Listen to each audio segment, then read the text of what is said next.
آرامش دریا چقدر انقدر به آغوشت شده، این که منم دیوونتم شاید فراموشت شده.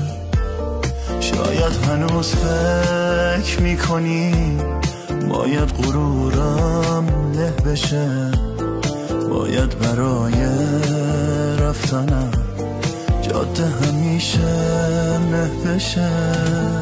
رفتم یهو تو جمعیت دستامو ول کردی چرا؟ تو میدون جنگیم مگه با هم دوئل کردیم چرا؟